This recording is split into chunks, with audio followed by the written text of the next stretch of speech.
샬롬 샬롬 샬롬 샬롬. 하나님 사랑합니다. 여러분 주 안에서 사랑합니다. 로마서 6장 12절에서 23절까지의 말씀, 죄의 종에서 하나님의 종으로, 6장 12절 말씀부터 보죠. 그러므로 너희는 죄가 너희 죽을 몸을 지배하지 못하게 하여 몸의 사욕에 순종하지 말고, 또 너희 지체를 불의의 무기로 죄에게 내주지 말고, 오직 너희 자신을 죽은 자 가운데 다시 살아난 자 같이 하나님께 드리며 너희 지체를 의의 무기로 하나님께 드리라. 죄가 너희를 주장하지 못하니 이는 너희가 법 아래 있지 아니하고 은혜 아래에 있습니다. 이제는 은혜 아래에 있는 저와 여러분들이 되셨어요.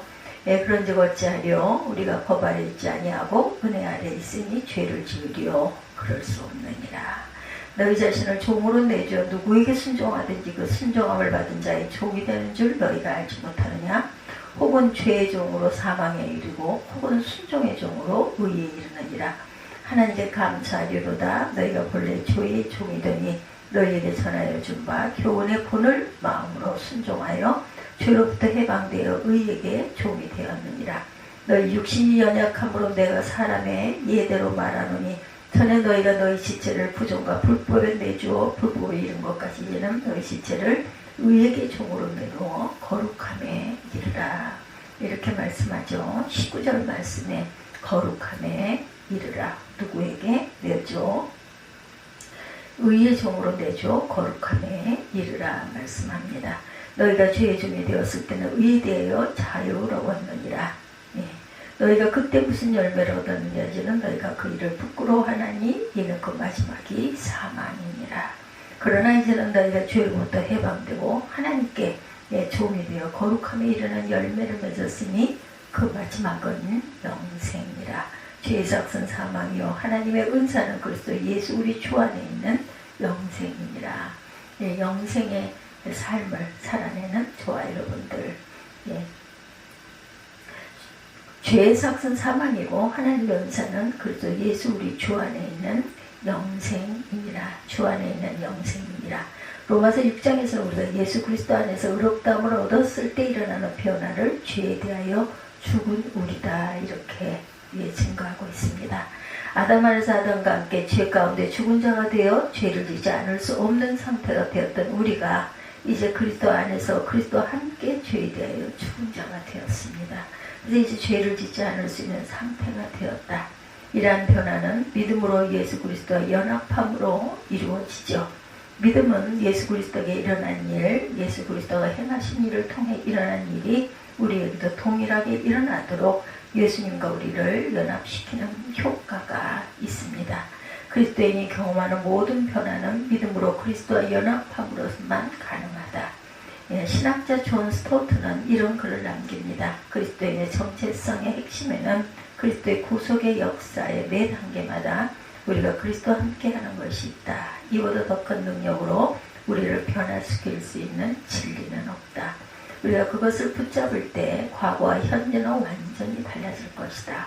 우리는 뒤로 후퇴할 수도 없고 그 자리에 정치할 수도 없다. 오직 그리스도와 함께 나아가야 한다. 전진에 나가야 합니다. 그리스도의 죽으심, 그리스도의 부활, 그리스도의 승천, 그리스도의 재림, 이 모든 일을 우리가 믿음으로 그분과 함께 연합할 수 있어요. 놀라운 신비이죠.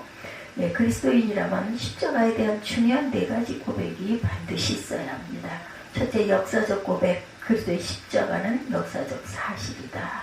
둘째, 교리적인 고백, 예수님이 십자가를 통해 모든 사람을 죄를 대속하셨다. 개인적인 고백, 예수님의 죽음 바로 나를 위한 죽음이었다. 넷째, 경험적인 고백입니다. 그리스도의 십자가에서 나와 옛사람이 함께 죽었다는 이 고백이 있어야 한다. 예수님과 함께 십자가의 죽음을 경험한 사람들이 그리스도와 함께 부활을 경험하게 된다. 그것이 바로 죄에 대해 죽은 우리로 변화되었다라는 것입니다. 과거에는 죄의 지배력이 절대적이어서 벗어날 수가 없었는데 이제는 벗어날 수 있게 되었어요. 우리 안에 죄가 완전히 없어졌다는 뜻이 아닌 그리스도 부활의 생명이 존재하는 그리스도인이라면 계속 죄 가운데 머물 수가 없다. 그리스도 부활의 생명이 허락하지 않기 때문이다. 그리스도가 우리를 대신해 죽으셨고 우리 옛사람이 그리스도와 함께 죽었으며 그리스도와 함께 다시 사는 새 생명으로 살아가는 것을 믿는 것이 믿음의 핵심입니다. 불법 아래 있던 자들이 은혜 아래, 오늘 본문은 죄에 대하여 죽은 우리가 이제 어떻게 살 것인가, 은혜 아래 살아야 되겠죠. 죄에 대하여 죽은 우리가 경험하는 삶에 중요한 원리가 있음을 말씀합니다.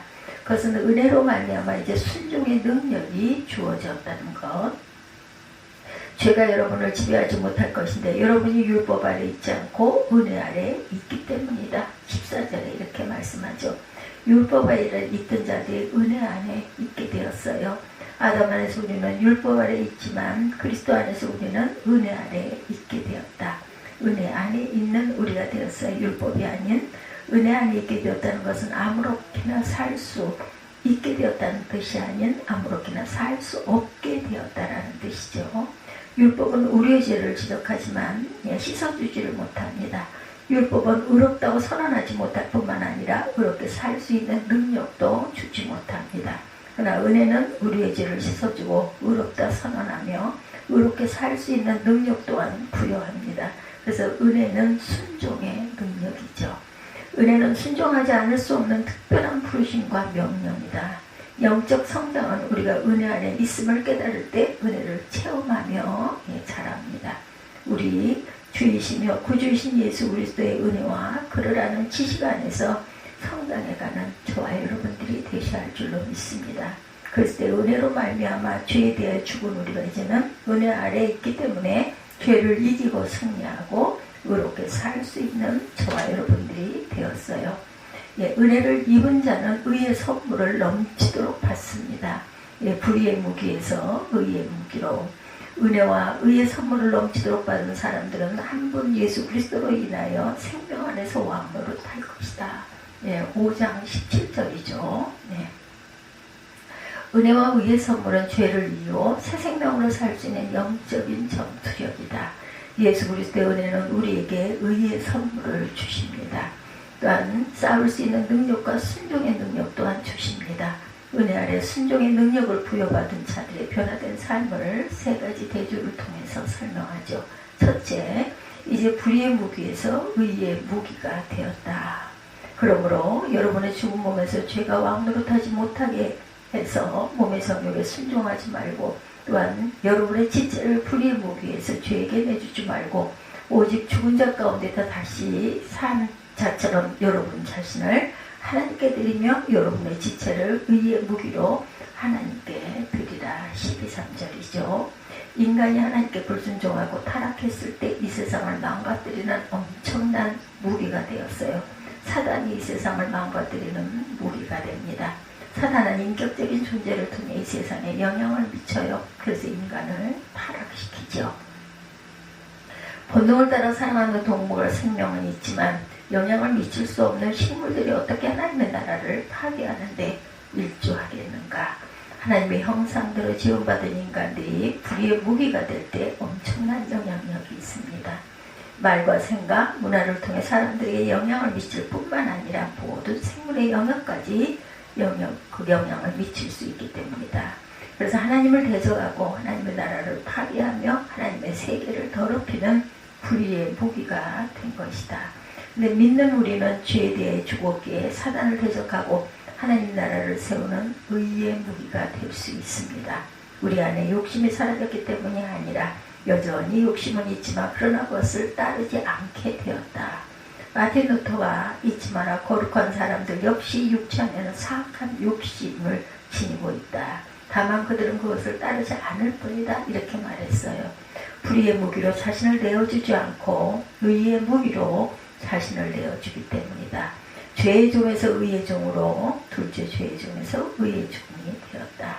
여러분 자신이 종으로 들여 누구에게든지 순종하면 여러분은 여러분이 순종하는 그 사람이 종이 되는 줄 알지 못하는가. 그렇죠. 여러분은 죄의 종의 죽음에 이르거나 아니면 순종의 종이 되어 의에 이를 뿐이라는 것. 그러나 하나님께 감사할 것은 여러분이 전에는 죄의 종이었으나 이제는 받은 교훈에 본을 마음으로부터 순종함으로 죄에서 해방돼 의의 종이 되었습니다. 16절에서 18절이죠. 종이라는 단어를 반복해서 사용하고 있어요. 죄의 종이었다가 이제는 순종의 종, 의의 종이 되었다. 성경에서 말하는 죄란 주인을 알아보지 못한다라는 것이죠. 동물도 주인을 알아봐요. 그러나 사람은 주인을 알아보지 못한다. 예수님을 믿지 않으면 왜 죄인일까요? 착하고 선하게 살아가는 사람들 왜 죄인이라고 말하는가? 주인을 알아보지 못하기 때문이죠. 시작을 알아야 주인입니다. 어떤 물건의 주인이라면 그 물건 값을 지불해야 주인이죠. 그 물건이 어디서 나왔는지를 알고 시작과 끝을 결정지을 수 있어야 주인이 된다. 근데 주인은 왜 그 시점에 그 부모에게 태어났는지 스스로 알지 못해요. 주인이 아니기 때문에. 주인은 하나님이세요. 인간은 원래부터 의존적인 존재였고 그래서 종이라는 단어를 계속 쓰고 있습니다. 이 우주에서 전적으로 자유로운 존재는 하나뿐이다. 나머지 모든 존재는 누군가에게 의해 혹은 무엇에 의해 제한되어 있다라는 것, 의존되어 있습니다. 인간의 자율도 의존적인 자율, 어떤 대상을 의존할 것인지를 결정할 수가 있다. 인간은 하나님을 의존하기보다 사단을 의존하고 자기 자신을 의존할 때 죄의 종이 되었어요. 죄에 대해 죽은 자가 되므로 죄의 종의 상태에서 중립적인 상태가 된 것이 아닌 의의 종으로 순종의 종으로 바뀌어 하나님의 종이 되었다. 구원받았다는 것은 주인이 바뀌었다라는 것이죠. 이스라엘 백성들이 애굽에서 종살이를 합니다. 왜 출애굽의 역사를 구속의 역사다 이렇게 말합니까? 인간 전체의 본질을 보여주는 역사이기 때문입니다. 이스라엘 백성들이 애굽에서 종되었을 때 하나님이 그들을 출애굽하게 하셨어요. 출애굽에서 그치는 역사, 그것이 아닌 그들이 광야를 지나 가나안 땅에서 하나님의 종으로 살아가는 백성으로 이끄셨습니다. 출애굽만이 아니라 가나안으로 들어가는 그런 가나안 하나님의 종된 땅, 하나님의 종으로 부름받은 땅, 그 사이에 광야가 있죠. 광야 없이 애굽에서 나와 가나안으로 들어가면 얼마나 좋았겠는가. 그러나 애굽의 종된 습관이 살아있어서 곧바로 하나님의 종으로서의 삶을 살 수 없기 때문에 광야의 기간이 광야를 통과하게 하셨다라는 것. 광야 훈련의 목적 한 가지, 하나님의 종으로 훈련시키는 그런 기간. 우리 인생에 많은 광야가 있어요. 살아갈 때 어떤 사람은 경제적인 이유로 광야를 걷고 어떤 사람은 자녀의 문제, 부부 문제, 고부 문제 등으로 광야를 겪습니다. 광야는 하나님의 종으로 완전히 자신을 내어드릴 때에 끝이 납니다. 광야의 목적은 우리 인생의 밑바닥을 드러내므로 우리가 무엇의 종으로 살아가는지를 깨닫게 하는 것이죠. 그래서 애굽에서 종되었던 습관을 깨고 하나님의 종으로 살 수 있도록 인도하는 과정에 광야가 있습니다. 우리가 어떤 시대 어떤 땅에서 살던 애굽이 있고 광야가 있고 가나안이 있어요. 또 불순종했을 때 쫓겨가는 바벨론이 있죠. 우리의 모든 인생은 네 개의 영적인 땅에서 살아갑니다. 애굽에서 사는 사람이 있고 광야에서 사는 사람이 있고 가나안에서 사는 사람이 있고 또한 바벨론에서 살아가는 사람들이 있다. 네 가지 땅을 경험하는 인생길입니다. 그러므로 우리의 본질과 상태는 죄의 종에서 하나님의 종으로 변화되는 것이다. 죄에 대해 죽은 우리라는 말 속에 이것이 포함되어 있다는 것을 잊지 맙시다. 죄의 열매에서 거룩함에 이르는 열매로 죄의 열매에서 거룩함에 이르는 열매를 맺게 된다. 셋째 번입니다. 여러분의 죄의 종이 되었을 때 의에 대해 자유로웠어요. 그러나 그때 무슨 열매를 거두었는가? 여러분은 그런 일들을 부끄러워합니다. 이는 그것들이 마지막이 죽음이기 때문이고 그러나 이제 여러분은 죄에서 해방되어 하나님의 종으로 돼 거룩함에 이르는 열매를 맺고 있어요. 그 마지막은 뭐예요? 20절에서 22절이죠. 영생이다. 바울이 세 번째로 택한 단어가 열매입니다. 열매는 점진적인 시간이 포함되어 있어요. 아담과 하와가 금지된 과실을 따먹었을 때 곧바로 피를 토하고 죽지 않았죠. 900년 이상 살았어요. 그러나 사망이라는 열매가 결국은 나타납니다. 21절로 보면 그때 무슨 열매를 거두었는가라고 했는데 사망의 열매를 거두었어요. 이제 하나님의 종이 되는 우리에게 어떤 열매가 기다리고 있는가? 거룩함에 이르는 열매입니다. 영생의 열매를 거두게 됩니다. 죄의 종으로서 사망의 열매를 거둘 것인가? 아니면 하나님의 종으로 영생의 열매를 거둘 것인가? 이제 우리에게 선택의 자유를 사용해 영생의 열매를 맺을 수 있는 삶이 허용되었어요. 이것이 가능하게 되었다. 이 세 가지 변화를 정리하면 불의의 무기에서 의의 무기로, 죄의 종에서 의의 종으로, 죄의 열매에서 거룩함에 이르는 열매로 자신을 드리는 것이 우리가 해야 할 일이다.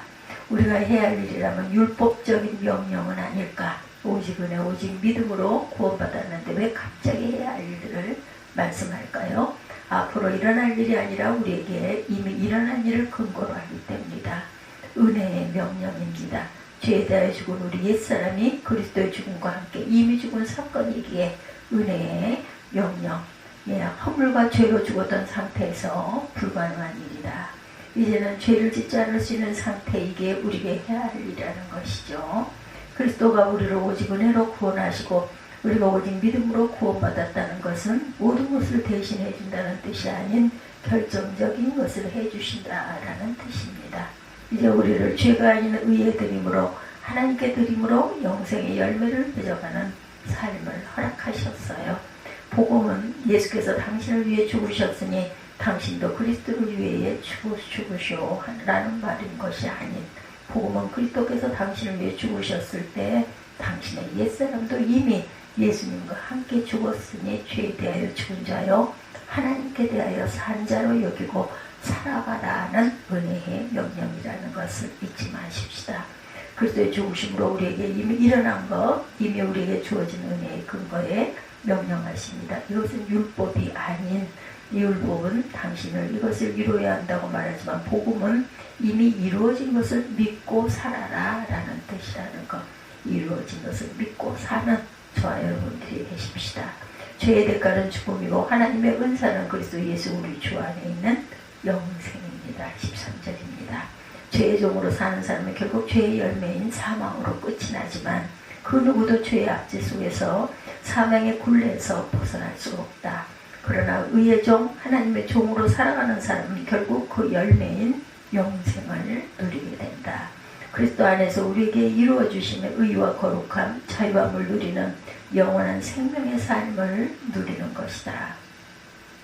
죄의 종이었을 때 죽음에 이르게 하는 것 외에는 아무것도 없어요. 그러나 하나님이 종이 되었을 때는 영원한 생명이라는 고귀한 은혜를 우리에게 주십니다.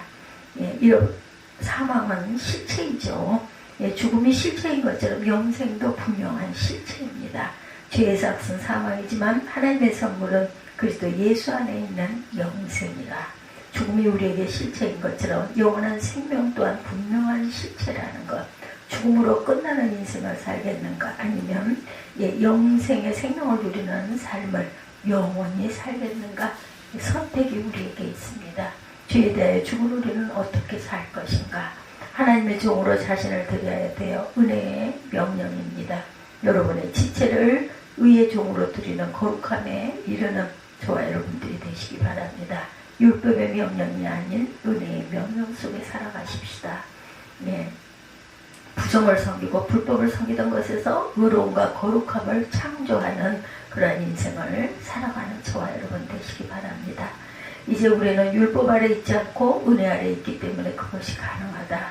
은혜는 거부할 수 없는 부르심이고 명령입니다. 예수 그리스도가 이루신 모든 것을 우리가 믿을 때 순종의 능력이 주어진다. 우리의 정체성은 죄의 종이 아닌 하나님의 종이다. 죄에 이끌려가는 존재가 아니라 오직 하나님께만 이끌려가는 존재가 되었어요. 하나님의 종으로 살고자 하는 마음이 있다면 순종의 능력 또한 주어집니다. 하나님의 종으로 자신을 드리며 부활의 생명, 영원한 생명의 열매가 날마다 맺혀질 것이다. 하나님의 종으로 자신을 드리는 자들에게 하나님의 의의 선물을 풍성히 주신다고 그러셨어요. 의의 선물이란 전투력입니다. 싸워 이길 수 있는 능력이다. 하나님의 임재와 그분의 축복이 함께 하신다는 것, 우리를 죄의 종이 아닌 하나님의 종으로 드리면 능력을 체험하고 영생을 누리며 살아가게 될 것이라는 것을 잊지 않는 저와 여러분들이 되시기를 주님의 이름으로 축복합니다. 죄의 종에서 하나님의 종으로, 이런 제목으로 함께 은혜를 나눴습니다. 기도하시겠습니다.